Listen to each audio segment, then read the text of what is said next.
es decir, que les mató el potencial de crecimiento económico. Es decir, que las regulaciones con las cuales, digamos, Europa es el lugar del mundo que más sufre esa regulación, por ende es el lugar que menos crece del mundo, justamente el Estado y sus regulaciones están matando.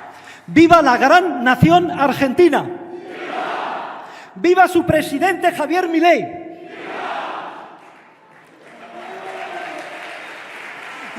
Y cómo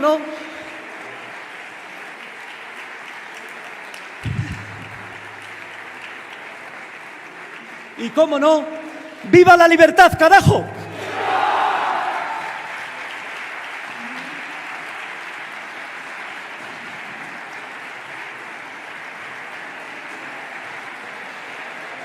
En primer lugar, quiero dar las gracias al Instituto Juan de Mariana por esta enorme distinción. Hace un año, por estos temas de las campañas y demás, con mi hermana nos tocó venir a Madrid y en esas casualidades o las fuerzas del cielo o el orden espontáneo me llevaron a ponerme en contacto con Manuel Llamas y por responsabilidad de él tuve el honor de venir a la cena en la cual se premiaba al doctor Ancho Bastos, a quien tanto admiro, como a otros tantos que ya los voy a mencionar. Y también tuve la suerte que ese día me tocara la mesa Murray Rothbard.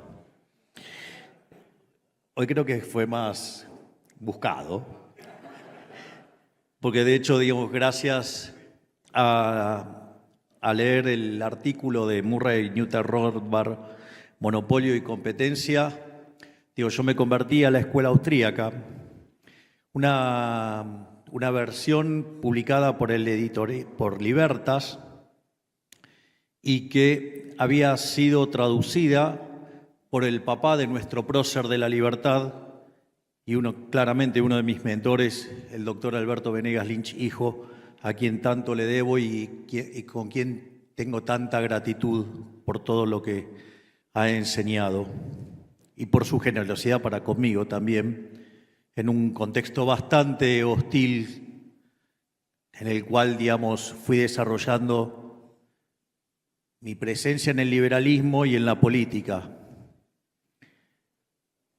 Y en ese contexto también quiero dar las gracias por las palabras del profesor Huerta de Soto, quien ha sido tan importante inspirándonos a todos, donde sus clases en YouTube son una verdadera revolución.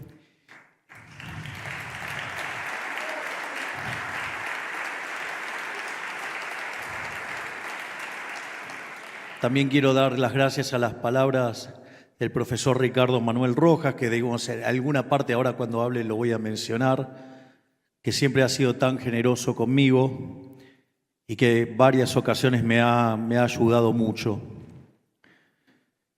También quiero darle las gracias a Gabriel Calzada, a quien tuve la oportunidad de conocerlo en la Universidad Francisco Marroquí, cuando fui a presentar un libro que se llamaba Desenmascarando la mentira keynesiana. Todavía mi profundidad en la escuela austríaca no era la que tuve en el futuro, pero ya, digamos, había claros indicios de que por lo menos sabía por dónde andaba la cosa, al menos.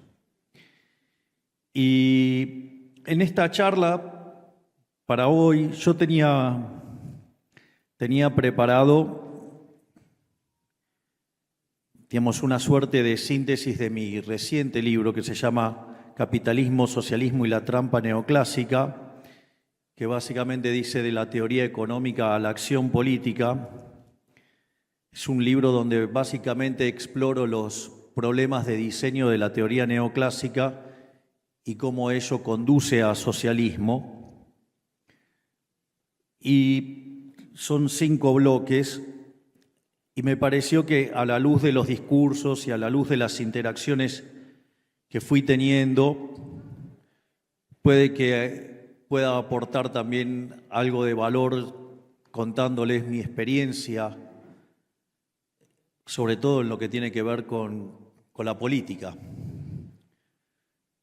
Entonces, la charla la voy a particionar, voy a hablar un poco, digamos, de lo que tiene que ver con las cosas que estamos haciendo en el gobierno y, por otra parte, después voy a entrar en el tema de la discusión que quería dar, pero de manera mucho más sintética y mucho más concentrada. Y una de las cosas que mencionó el profesor Huerta de Soto, extremadamente valiosas, es cuando él señala el rol del conocimiento de la teoría económica. Les puedo asegurar que eso es fundamental. Hay un dicho que a mí me gusta levantar recurrentemente que dice: el que no sabe lo que busca no entiende lo que encuentra.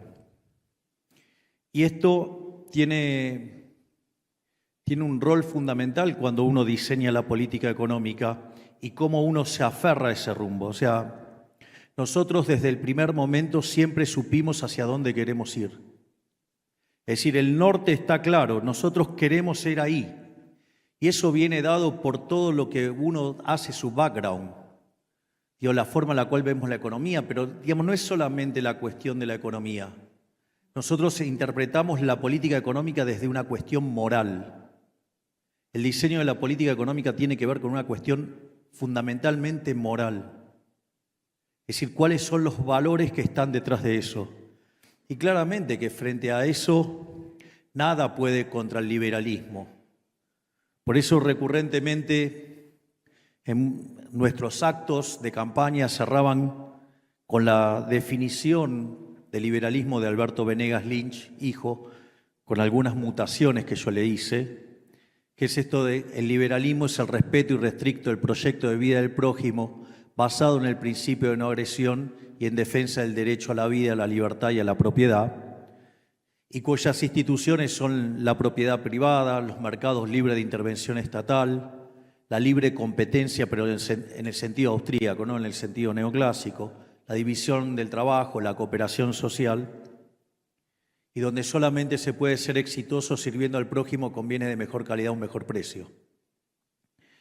En ese sentido, eso es un marco rector y nosotros como objetivo tenemos que hacer que Argentina vuelva a ser grande nuevamente. Y la única forma de lograr eso es que Argentina vuelva a ser libre nuevamente. Y eso es lo que marca el norte. Y la verdad es que cuando ustedes plantean el objetivo, les aviso, no es un movimiento rectilíneo uniforme. Es decir, uno no va zigzagueando porque es un imbécil ineficiente. Es que en el medio puede ser que haya pozos, haya un montón de cosas y las tiene que ir esquivando. Y no solamente eso, sino que también se encuentra con otros problemas, digamos, donde los oponentes políticos también disparan. Entonces ustedes están esquivando los pozos, el camino, y mientras que ustedes están esquivando, están los opositores disparando. Y no solo que están los opositores disparando, sino que además, como si todo eso fuera poco, como nosotros decidimos cortar la publicidad oficial, los medios de comunicación se dedican todo el tiempo a estar hablando peste sobre nosotros, y como si esto fuera poco, mientras que defendemos la idea de la libertad, también aparecen los liberales egipcios.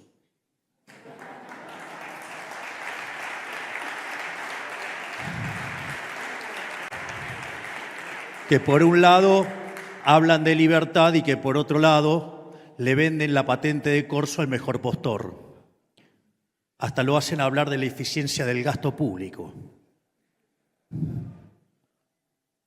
Y no solo eso, que uno tiene que seguir avanzando y seguir peleando por las ideas. Y lo peor de todo es que hasta tiene que lidiar con las mentiras y demás. En ese sentido, les voy a contar mi versión de lo que nos encontramos, de lo que estamos haciendo y a dónde estamos yendo, para después sí empezar a discutir algo, digamos, del trasfondo teórico que desde mi punto de vista es importante. Cuando nosotros llegamos al poder, los déficits gemelos de Argentina ascendían a 17 puntos del PBI. Básicamente, ustedes saben, aquellos que hayan estudiado toda la literatura de indicadores tempranos de crisis, que un déficit, los déficits gemelos por 4 puntos del PBI es una luz amarilla, 8 puntos del PBI es alerta de cataclismo. Imagínense recibir 17 puntos del PBI de déficit gemelos. Eso es básicamente lo que nosotros recibimos estructuralmente. De esos 17 puntos, 15 estaban en el sector público nacional, donde 5 puntos correspondían al déficit del Tesoro y 10 puntos del PBI en el Banco Central, es decir, el déficit cuasi fiscal. Para tener una idea de los desmadres monetarios que hizo el gobierno anterior, a lo largo de 4 años habían emitido para financiar el fisco 28 puntos del PBI. De esos 28, 13 fueron emitidos durante el último año de gobierno en la aventura electoral en la cual se lanzaron tratando de ganar como fuera. De hecho, entre otras cosas, siendo la campaña sucia más grande de la historia de la humanidad, donde, por ejemplo, un determinado gobierno, al gobierno oficialista, le dio $1.000 millones para gastar en ensuciar al que fuera a correr esa elección. Por eso, digamos, o sea, en algún momento ustedes entraban en YouTube en cualquier parte del mundo, querían chequear, ver un video mío y les aparecía algo diciendo que yo estaba haciendo alguna atrocidad.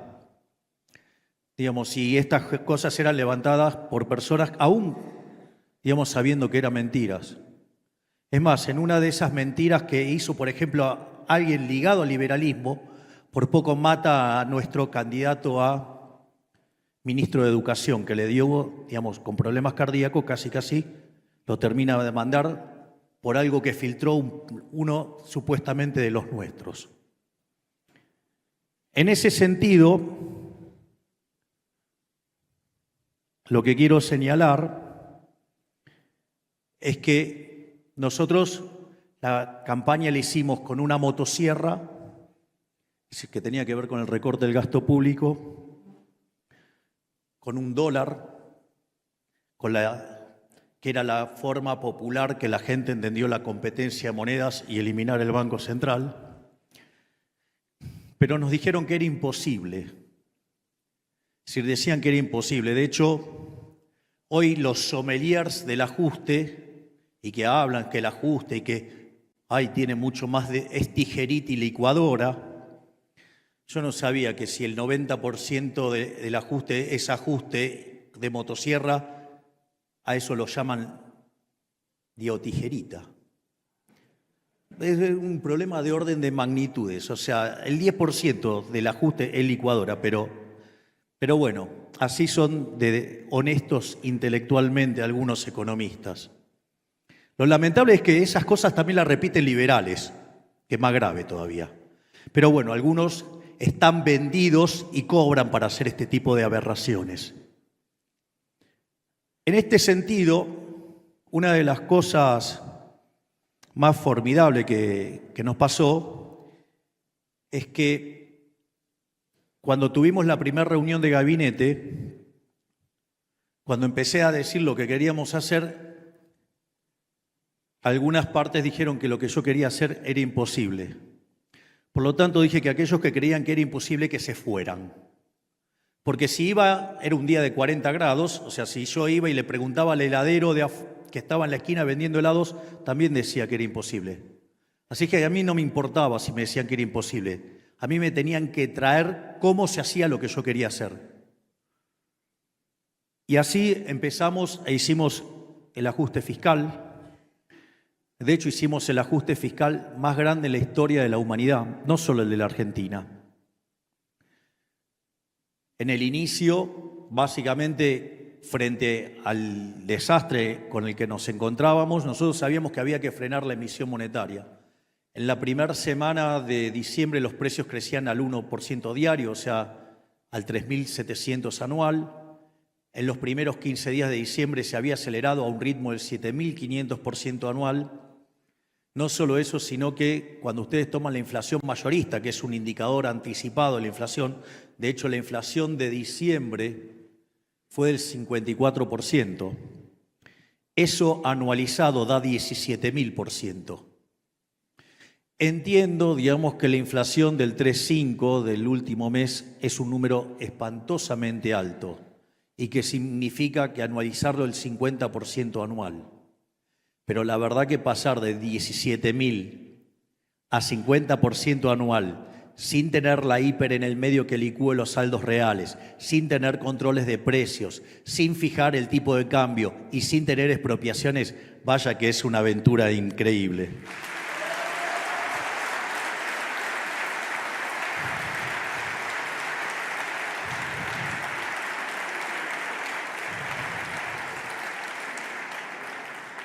Pero es más, la dificultad monetaria no solo era todo lo que había emitido el gobierno anterior, no era solo el problema de la financiación del fisco, sino que también era el problema de los pasivos remunerados, que nos generaban 10 puntos de déficit fiscal.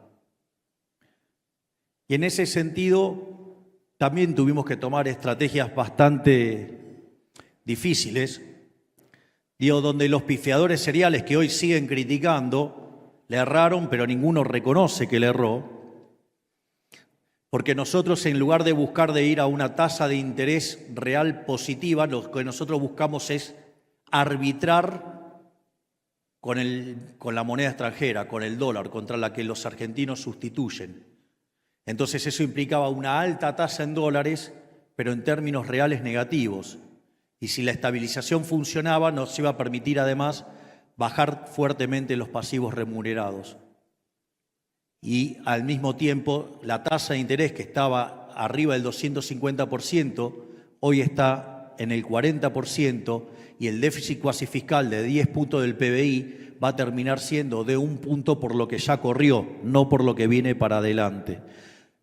Y esto también es importante, ¿por qué? Porque el gobierno anterior, donde esa deuda con el Banco Central estaba a 30, 60, 90, 120, 180, 270 y 360 días, no sé si ingenuamente, pero la pasaron toda a un día. Esto no lo hicieron por casualidad, no lo hicieron inocentemente. Argentina tenía una brecha cambiaria del 200%, es decir, la relación del tipo de cambio y el paralelo y oficial era de 3-1. Además, tenía deuda con importadores por el equivalente a 50.000 millones de dólares, con lo cual parte del sistema productivo estaba parado porque nadie ya podía importar. Además, Argentina tenía el crédito, el acuerdo con el fondo caído, teníamos 25.000 millones de dólares de deuda que vencían externa, donde la gran mayoría eran como organismos multilaterales y estábamos con ese problema. Teníamos cerca de 15.000 millones de dólares de dividendos retenidos. Teníamos además vencimientos de deuda en pesos por el equivalente a 90.000 millones de dólares. Entonces, básicamente, y los pasivos remunerados eran prácticamente 4 veces la base monetaria. Por lo tanto, ¿cuál era la gran apuesta del gobierno anterior? Es que nosotros no fuéramos liberales libertarios, sino que fuéramos liberales libertarados.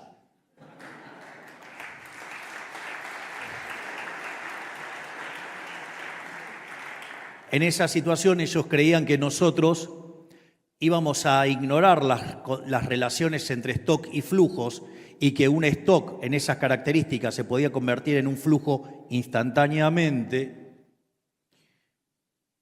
y de esa manera en un día se iba a multiplicar entre 4 y 5 veces la cantidad de dinero, íbamos a tener todo el estrangulamiento de las divisas que querían salir.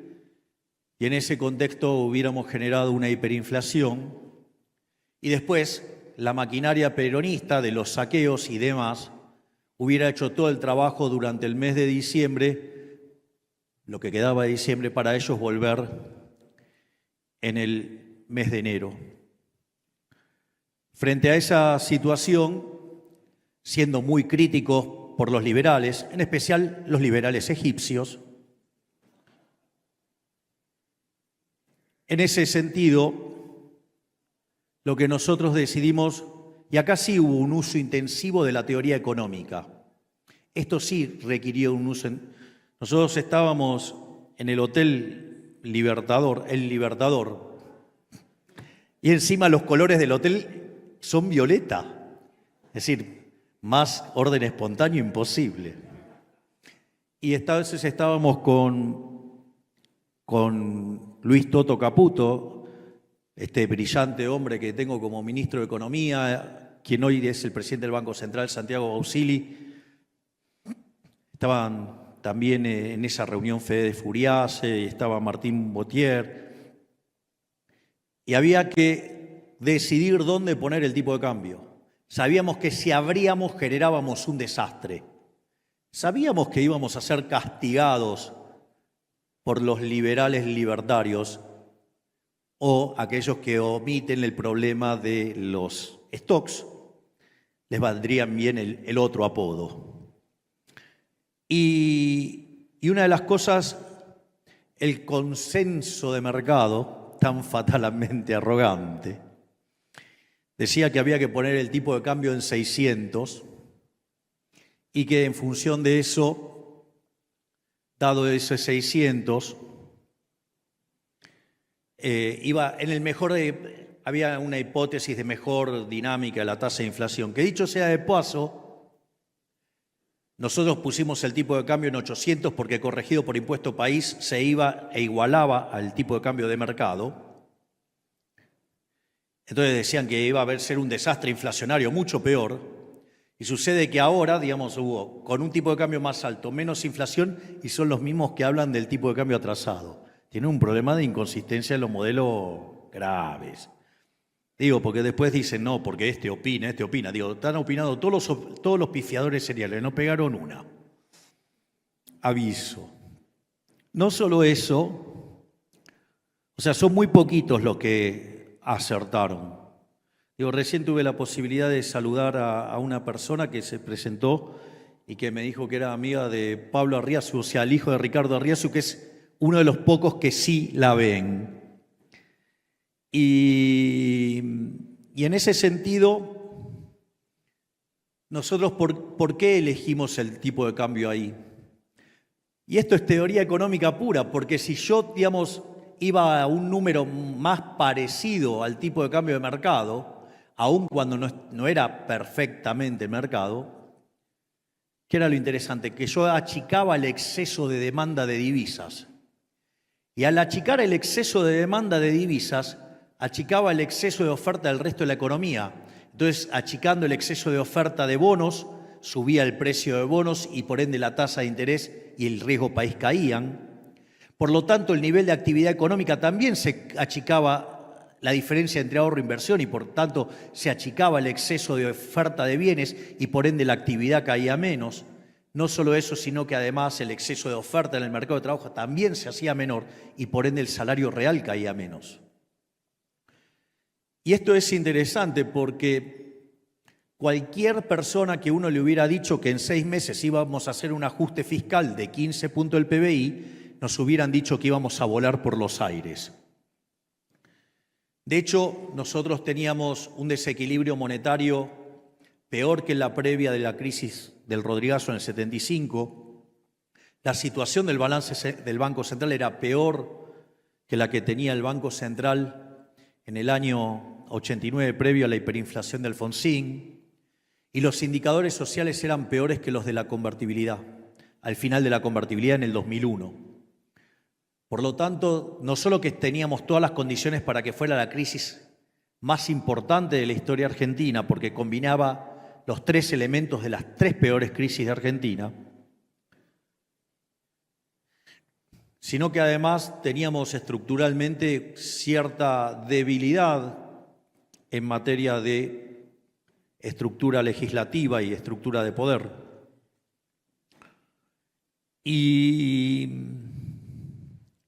Y eso también es muy interesante, ahora voy a hacer alguna reflexión sobre eso.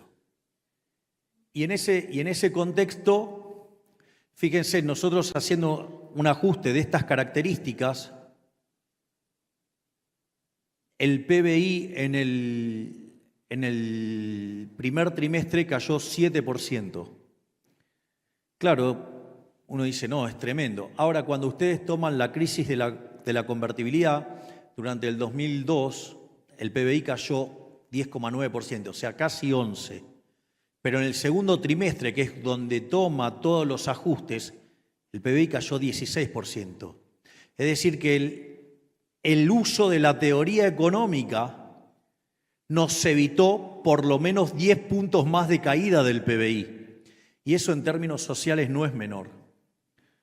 Porque también nosotros hicimos toda una revolución en lo que tiene que ver con la cuestión social. Nosotros sabíamos que el ajuste iba a ser muy duro, sabíamos que iba a ser recesivo, porque cuando uno hace un ajuste aumenta el ahorro, y si no hay una contrapartida de inversión, la actividad va a caer. Y eso se iba a sentir en términos de empleo y en términos de salarios reales, y ya veníamos con un nivel de pobres e indigentes muy alto. Por lo tanto, hubo una duplicación de la asignación universal por hijo, hubo duplicación del plan alimentar para que no le falte el alimento a los chicos, un plan que se llama 1000 días, que darle asistencia a las mujeres embarazadas. Además, se le dio contención a los alumnos, a los chicos para que pudieran tener útiles. Y no solo eso, sino que además, para evitar el trauma que implica tener que cambiar de colegio para un chico y la situación que eso genera también en la familia, dimos asistencia para que pudieran cubrir las cuotas de los colegios privados de bajos recursos. Sí, a pesar de toda esa contención, obviamente que dimos el ajuste fiscal en los primeros meses llegó a 7 puntos del PBI. Como necesitábamos 5, ya un punto lo dejamos correr. Entonces, con los 6 del Tesoro más los 9 del Banco Central estamos en 15. Es más, ahora con todo esto, digamos, el país hubiera estallado y sin embargo no estalló y sin embargo critican la política social del gobierno. Bueno, porque hay algo que hizo el gobierno que fue interesante y es terminar con los intermediarios de la pobreza. Es decir, gente que levanta la noble causa de dar contención a los más necesitados, aunque sabemos que de fondo, como dice el profesor Huerta de Soto, los planes contra la pobreza generan más pobreza. Pero aún teniendo eso en la cabeza, nosotros cambiamos la dinámica de la asistencia. Históricamente en Argentina la asistencia fue darle el pescado a la gente. Ya lo revolucionario en nuestro caso fue el nombre que tiene el ministerio, se llama Ministerio de Capital Humano. Y nuestro objetivo no es darle el pescado a la gente. Nuestro objetivo es enseñarle a pescar, enseñarle a ser un empresario y si puede que tenga su propia empresa de pesca.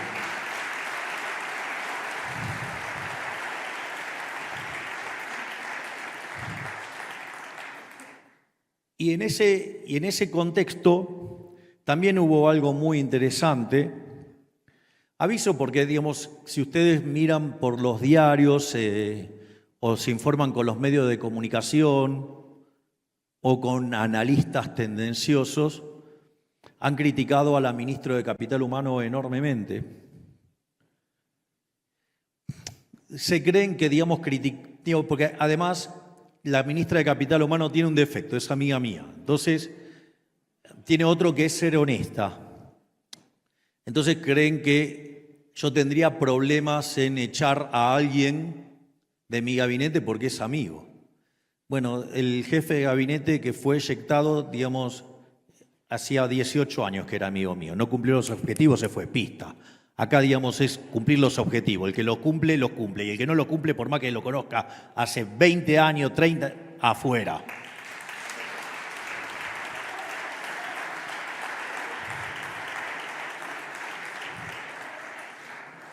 Y ahí también, entonces, si ustedes se fijan, estamos domando la inflación.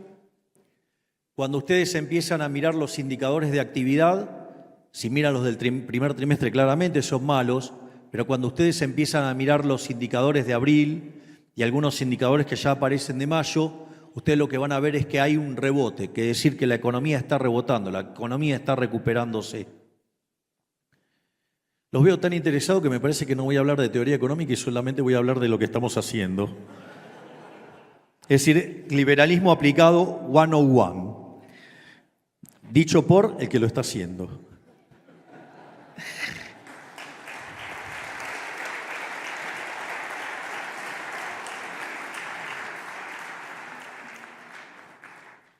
Ya está, se acabó la tentación, así que ahora voy a hablar de lo que estoy haciendo. Y en ese sentido también hubo algo muy interesante. Una de las cosas que descubrió la ministra de Capital Humano fue que si bien cuando se daban los planes sociales se les daban una tarjeta, cuando se daban esa tarjeta uno creía que el beneficiario lo cobraba entero. Bueno, les aviso que no. ¿Cómo funcionaba? Cuando ustedes recibían ese programa, ustedes después tenían que certificar que habían trabajado. Y cuando iban a buscar esa certificación, ahí se quedaba la mitad.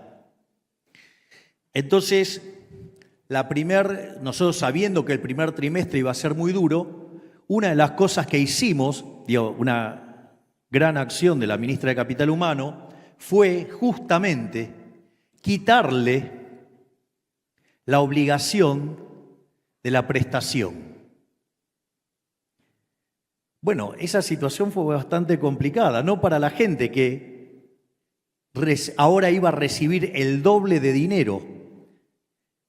Y es por eso que instantáneamente, cuando nosotros hicimos esto, los gerentes de la pobreza anunciaron una marcha masiva. En esa marcha masiva, nosotros teníamos la información, ellos estaban planeando juntar 100.000 personas. Decían que iban a ir 50.000 para después mostrarlo como un gran logro que iban 100.000. Entonces, se imaginan que cuando la ministra de Capital Humano hizo esto, la cantidad de cosas que salieron a decirlo, al final, que este es un gobierno liberal, digamos, termina siendo populismo, o populismo de derecha. Y en realidad era cortarle el curro a los ladrones, ¿sí?, de los gerentes de la pobreza. Y en ese contexto salen a hacer una marcha. Y ahí también, con nuestra brillante ministra de Seguridad, la doctora Bullrich, que además tuvo la grandeza que, como su opción de cambio fue derrotada en las elecciones, no solo que nos apoyó en el proceso electoral, sino que además aceptó ser nuestra ministra de Seguridad.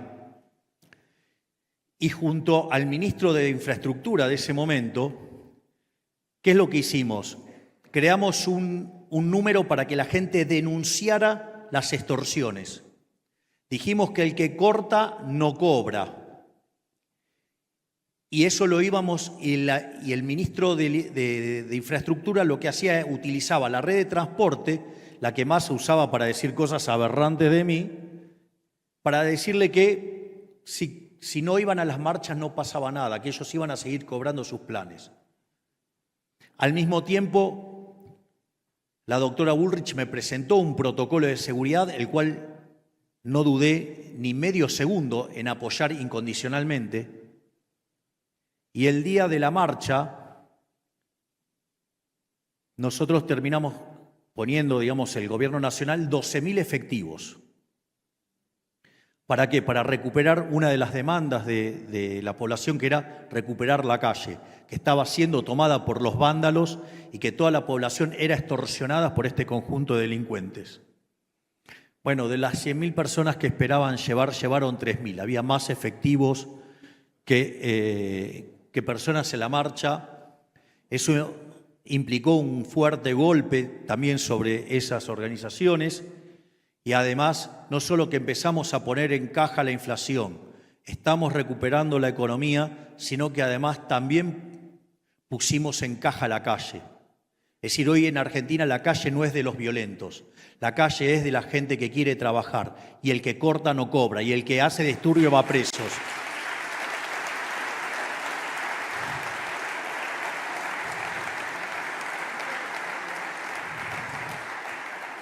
Pero no solo, digamos, es una cuestión de lo que nosotros estamos planteando en términos de lo que sería de la estrategia de estabilización y lo que tiene que ver con la estrategia de poner el control en las calles. Nosotros también dijimos que íbamos a apuntar a recuperar el crecimiento económico y que obviamente, digamos, eso implicaba hacer una reforma del Estado. Bueno, lo primero que hicimos fue bajar la cantidad de ministerios a la mitad, que muy a mi pesar, porque me hubiera gustado que otro fuera mi video más popular en el mundo, es afuera. Y ese es el video más popular de los que tengo, que todo el mundo, pero se volvió, al igual que no hay plata. Digamos, esto es muy interesante lo que pasa con el no hay plata. Los distintos políticos de distintos pelajes o están perdidos totalmente porque, digamos, son socialistas de lo más rancio, o son socialistas cool, o sea, keynesianos. Digo, todos tipos que ignoran la restricción de presupuesto. Miren, les voy a contar algo. Había algo que, como cuando era diputado, que me producía una cosa tremenda, me ponía de tremendo mal humor, y es que nos asignaban tiempos para hablar, o sea, cada cual, en función del tamaño del bloque que tenía, iba teniendo, digamos, una determinada cantidad de tiempos. Entonces, claro, si ustedes querían entender por qué de 123 años, 113 habíamos tenido déficit fiscal, si de las 22 crisis que tuvimos desde el año 1901 hasta ahora, de las 22, 20 tenían origen fiscal, ahí lo tenían todos. En la Cámara donde se vota el presupuesto, ninguno respetaba la restricción de presupuesto. Si le daban 5 minutos, hablaban 10. Si le daban 10, hablaban 20. Son unos violadores sistemáticos del presupuesto. ¿Cómo no iban a hacer el desastre que hicieron?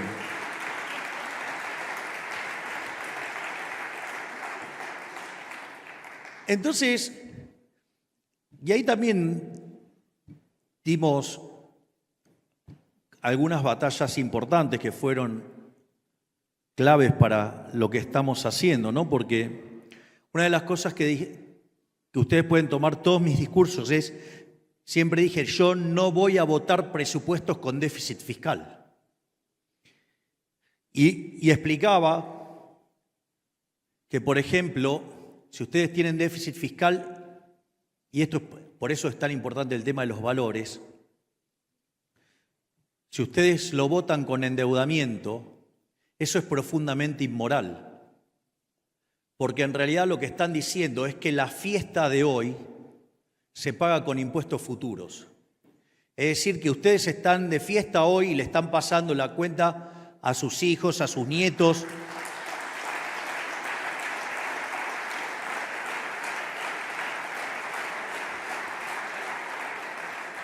Y en lugares donde está vigente la agenda asesina del aborto, hasta gente que ni siquiera nació, podría llegar a ser el extremo.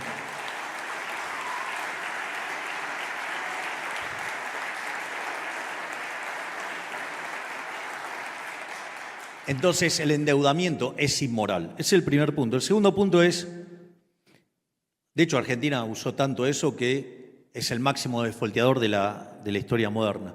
Dicho sea de paso, nosotros recibimos el país con 2.900 de punto de riesgo país, llegamos a bajarlo a cerca de 1.150 hasta hace unas pocas semanas, donde la política, que no solo no ayuda, sino que además trata de destruir,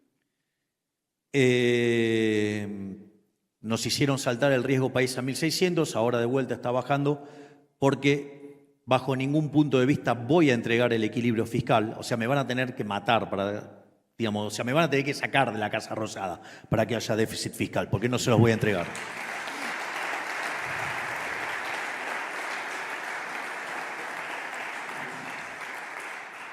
La otra cosa que pueden hacer es financiarlo con emisión monetaria. No por nada Argentina le sacó 13 ceros a la moneda, tuvo 2 hiperinflaciones sin guerra, podríamos sacarle 3 ceros más. También es inmoral. Como dice el brillante libro del profesor Ricardo Rojas, digamos, la inflación es un delito. En realidad el verdadero delito, y eso lo plantea muy bien el profesor Rojas, es la emisión monetaria, el señoriaje. Es decir, porque esos economistas que dicen, no, ustedes pueden emitir hasta, no sé, lo que crece la demanda de dinero, y si fuera lineal con el PBI, entonces, en cuanto crece el PBI, eso es una farsa también.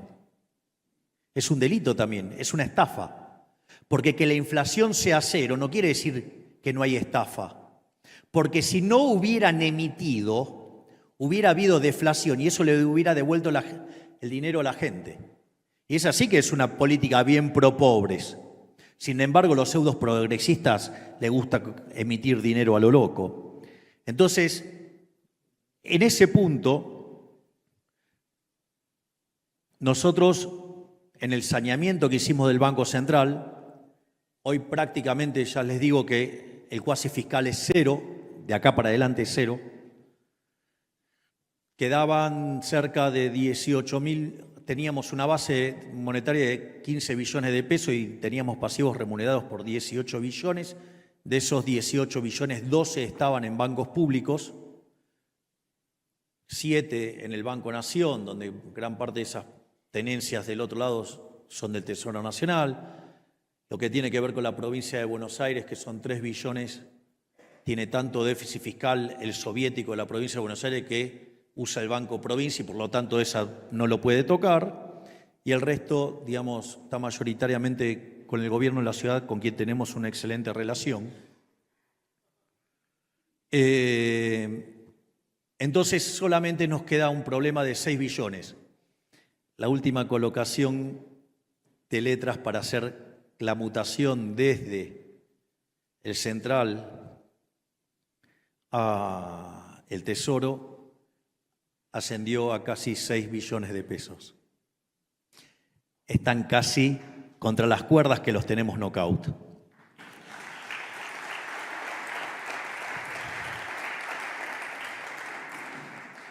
El único problema que nos queda en el Banco Central en este momento es un instrumento contingente, unos puts, que el gobierno anterior, como no conseguía el financiamiento para el Tesoro, desde el Tesoro y con el aval del Fondo Monetario Internacional, utilizó instrumentos contingentes. ¿Y cuál es el problema con eso?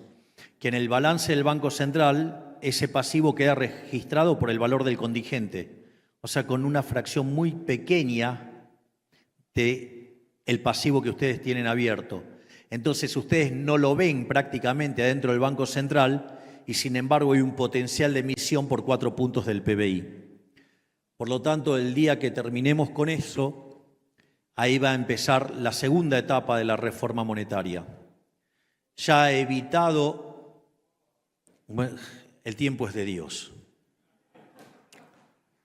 En ese contexto, necesito cerrar el acuerdo con los puts y eso me tengo que poner de acuerdo con los bancos. Nosotros, además, estamos trabajando en una reforma del sistema financiero, en separar la banca de inversión con la reserva de valor, de modo tal que el sistema se convierta en un sistema, digamos, anticorridas, o sea, el almacén de valor es un encaje del 100%.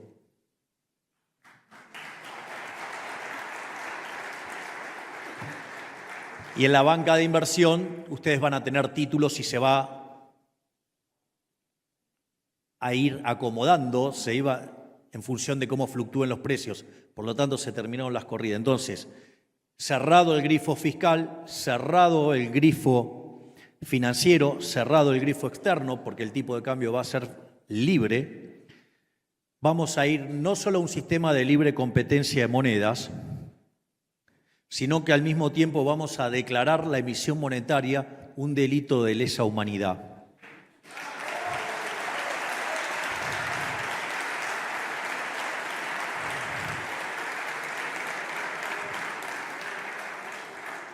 Y en ese caso, si llegara a haber emisión monetaria, va a ir preso el presidente de la Nación. Yo creo que me lo pueden aprobar porque tienen tantas ganas de meterme preso. Va a ir preso el ministro de Economía, el presidente del Banco Central, el director del Banco Central y los diputados y los senadores, digamos, que acompañen una medida de esas características. Dicho esto, lo que va a suceder, ustedes me pueden decir, no, bueno, pero digamos, Argentina violó sistemáticamente las leyes. Es cierto, pero al ser caratulado de delito de lesa humanidad, es imprescriptible. Entonces puede venir un gobierno y cambiarlo, pero atrás puede venir otro liberal y meter preso a todos los delincuentes.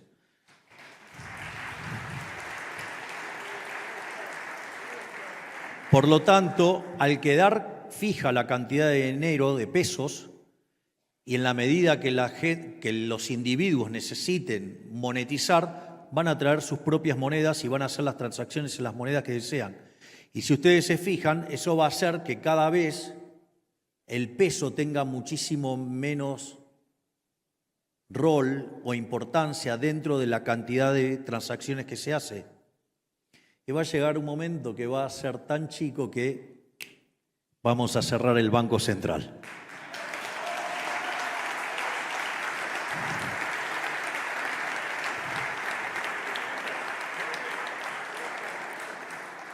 Finalmente, voy a hablar sobre el programa de crecimiento económico. Voy a hablar sobre la transición y voy a hablar sobre las reformas. Una nota de color. Porque hay muchos libertarios egipcios que dicen que nosotros estamos aumentando la presión fiscal. Entonces dice, Milei no es liberal en eso, porque subió los impuestos. Bueno, vamos contra esos mentirosos. Si yo tenía 15 puntos de emisión monetaria, 15 puntos de señoriaje, que es robo directo sobre los argentinos, y solo me llevé 1,5 puntos de impuesto país y le devolví a los argentinos 13,5 puntos, ¿aumentó la presión fiscal o bajó en el neto? Aprendan a hacer las cuentas, burros.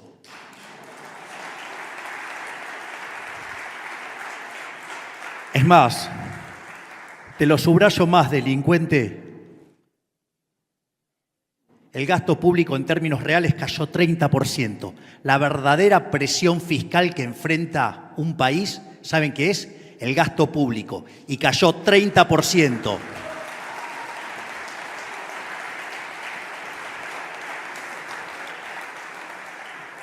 Por lo tanto, o sea, estamos corriendo al estado del medio. ¿Y por qué es importante esto?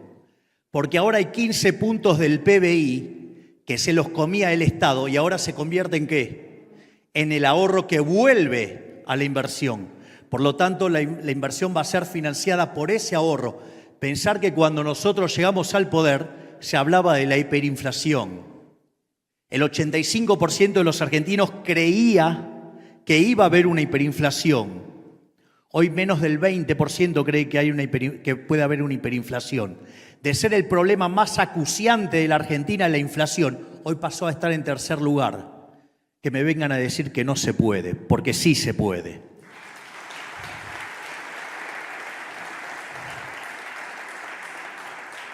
Y no solo eso, sino que además volvió el crédito a 30 años.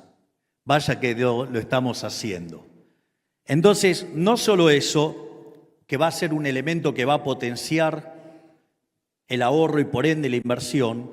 Argentina es una economía que viene de 20 años de populismo salvaje, está profundamente descapitalizada, por lo tanto, eso hace que el valor del producto marginal del capital, si ustedes quieren el retorno del flujo de fondo de la firma, si lo quieren poner en términos de finanzas, eso hace que sean enormes y que estén muy por encima del WACC, o sea, del costo de oportunidad.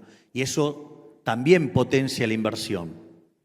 Pero como si todo esto fuera poco, en la medida que la economía argentina recupere, ¿sí?, y se vuelva a expandir, nosotros no vamos a aumentar el gasto público, lo vamos a mantener fijo.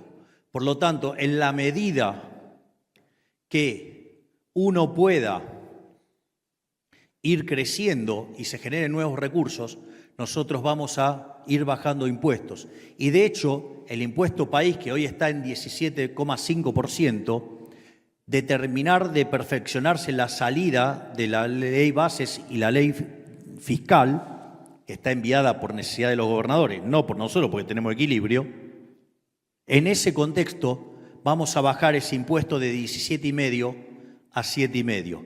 Así es que, digo, para aquellos que hablan de la suba de impuestos, no solo mienten que no toman el agregado, burros que no entienden de equilibrio general, sino que además también empezamos con la reducción de impuestos.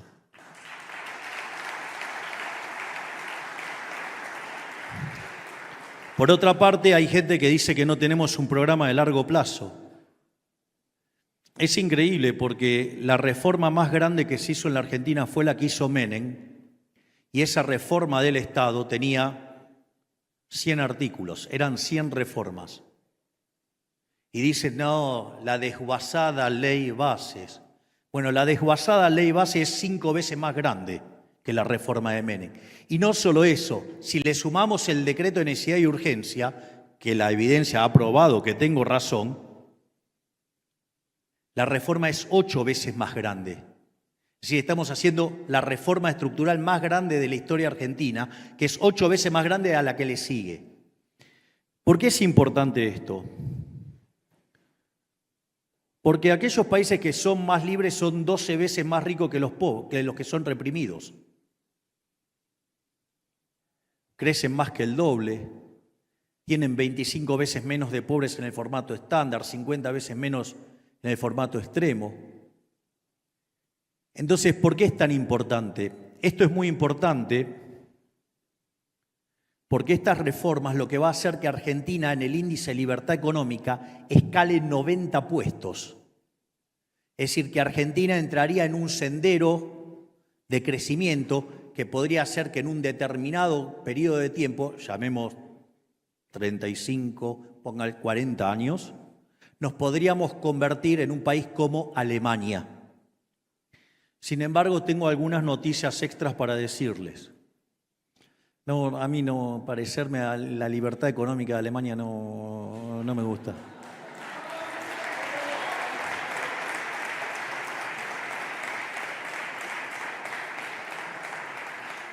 Es más, el país que más libertad económica tenía era Irlanda, y eso en 35 años hizo de ser el país más miserable de Europa tener un PBI per cápita 50% más alto que el de Estados Unidos.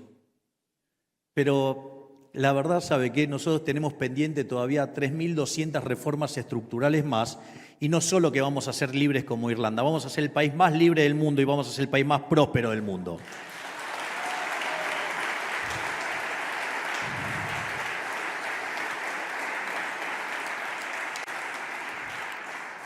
Y para finalizar, y esto sí ya es lo último, y que tiene que ver con algunas de las cosas que estamos haciendo, a mí hay algunos textos que me marcaron mucho, y la idea combinada, ¿no?, que hace Kirchner cuando demuestra la superioridad, digamos, en términos morales del capitalismo.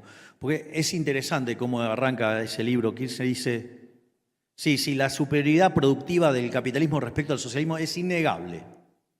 Pero si estás construido sobre bases injustas, no vale la pena defenderlo, no importa que sea más productivo.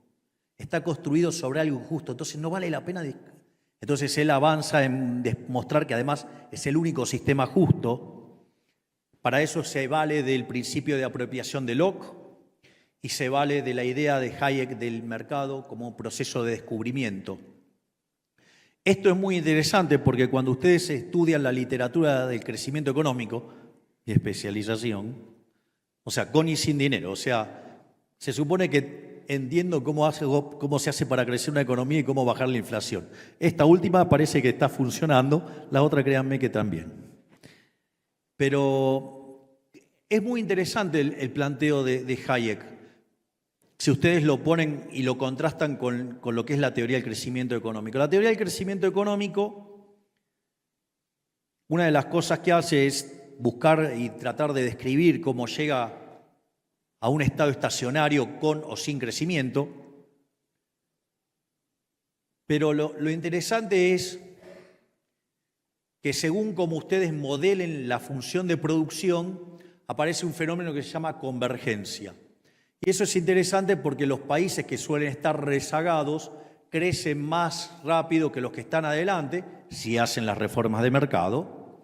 Y entonces ustedes hacen las reformas de mercado y entonces en algún tiempo alcanzan a los países, digamos, desarrollados, si ustedes quieren llamarlo de alguna manera.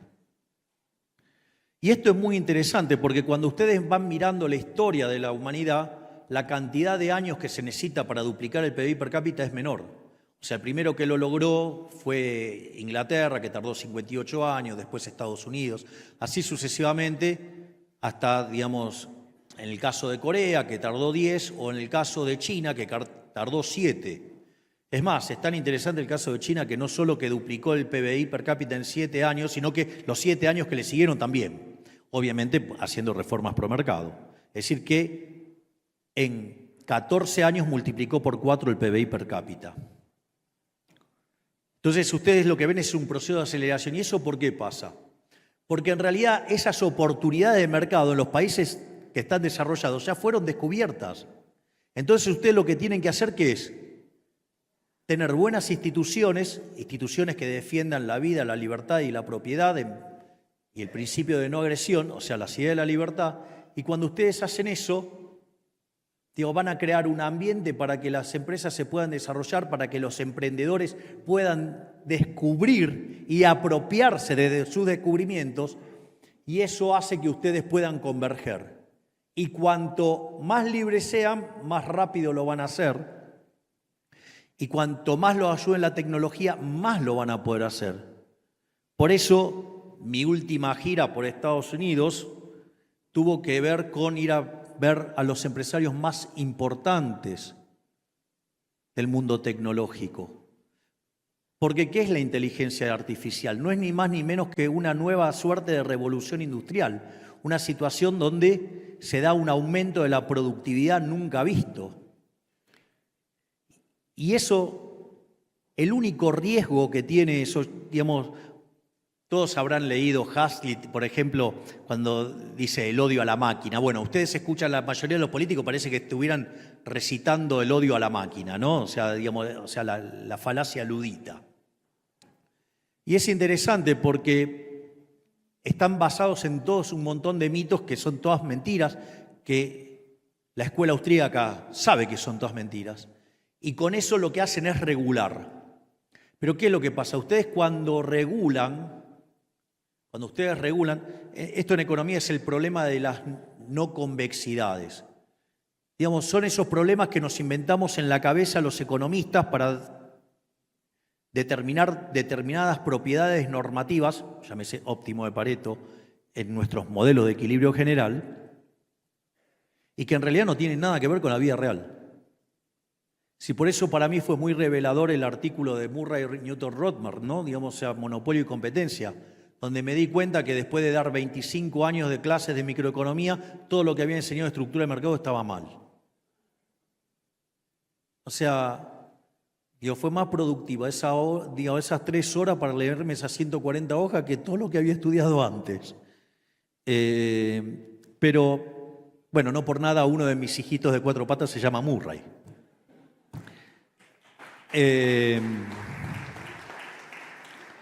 Y en ese sentido, los monopolios, cuando lo había tomado Adam Smith de la definición de Lord Coke, monopolio era cuando el monarca o el señor feudal exigía que en una determinada situación, en un determinado lugar, se vendía un solo producto de una sola empresa. Y si eso no era cumplido, se lo sancionaba con la ley, le cortaban la cabeza, no se le hacían cualquier cosa de esa, o los mataban. Digo eso. Ahora, si yo tengo 10 empresas de celulares y aparece una que hace el mejor celular a un mejor precio y más barato, y sí, las otras 9 van a quebrar. ¿O acaso están llorando por los fabricantes de vela ahora? Maldito Edison. Gracias, Edison. Entonces, fíjense esto. ¿Qué es lo que hacen? Siguiendo el paradigma neoclásico, intentan regular esas empresas como si fueran competitivas en el sentido neoclásico. Eso quiere decir que le quitan la cuasirrenta, es decir, los beneficios extraordinarios. Si ustedes le quitan las cuasirrentas, el resultado es que ustedes quedan como si fueran una empresa de rendimientos constantes a escala, es decir, que les mató el potencial de crecimiento económico. Es decir, que las regulaciones con las cuales, digamos, Europa es el lugar del mundo que más sufre esa regulación, por ende es el lugar que menos crece del mundo, justamente el Estado y sus regulaciones están matando el crecimiento económico. Entonces, ¿qué es lo que nosotros les ofrecemos? Desregular, apertura, libertad, para que puedan invertir.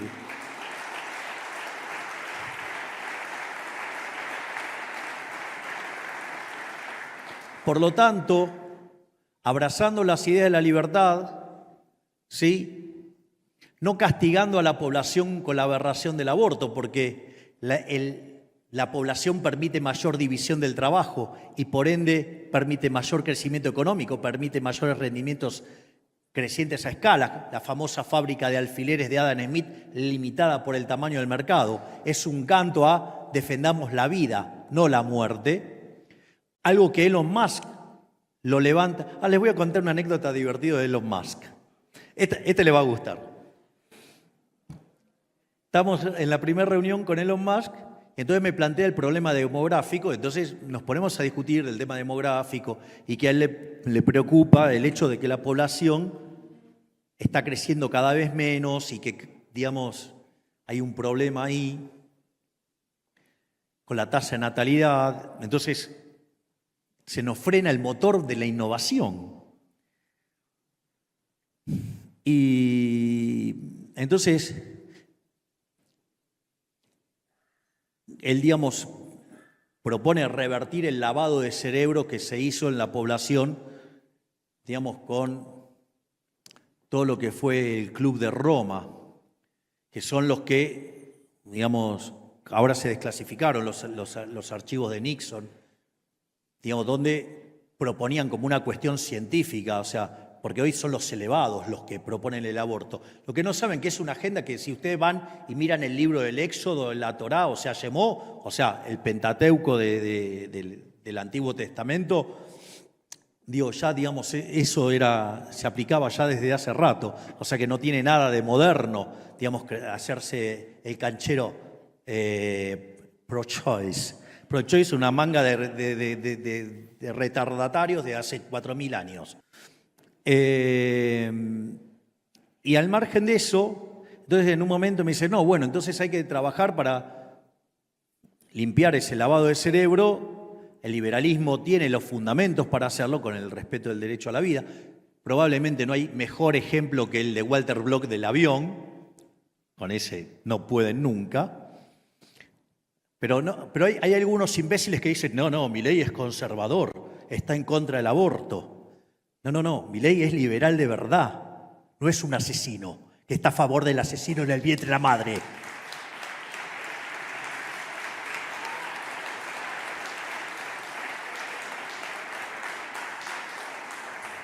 Lo peor de todo es que estas cosas me las diga alguien que no es liberal y que un imbécil que se dice liberal, un liberal egipcio, Dios se lo avale. Pero al margen de eso, me dice Musk, bueno, hay que empezar a traer hijos al mundo. Digo, bueno, está bien, me parece bárbaro. Bueno, me dice, bueno, ¿y como por casa cómo andamos? Bueno, dije, mire, yo tengo hijos, tengo 5. Le dije, sí, me dice, pero los de 4 patas no cuentan. Así que además Elon Musk no solo que es un... Mire qué fabuloso, esto en un tramo de la charla dice, y eso explica por qué es exitoso y eso es festejable y ponderable. Dice, yo me levanto todas las mañanas pensando en qué problema le puedo arreglar a la humanidad. Y esto es el benefactor social del que nosotros hablamos, el empresario exitoso es ese. Por lo tanto, lo que quiero decir es lo siguiente, abrazando las ideas de la libertad y utilizando la tecnología, ¿saben qué? Podemos recrear el paraíso en la tierra, pero ese paraíso en la tierra solo va a ser posible abrazando las ideas de la libertad. Muchas gracias y ¡viva la libertad, carajo! ¡Viva la libertad, carajo! ¡Viva la libertad, carajo!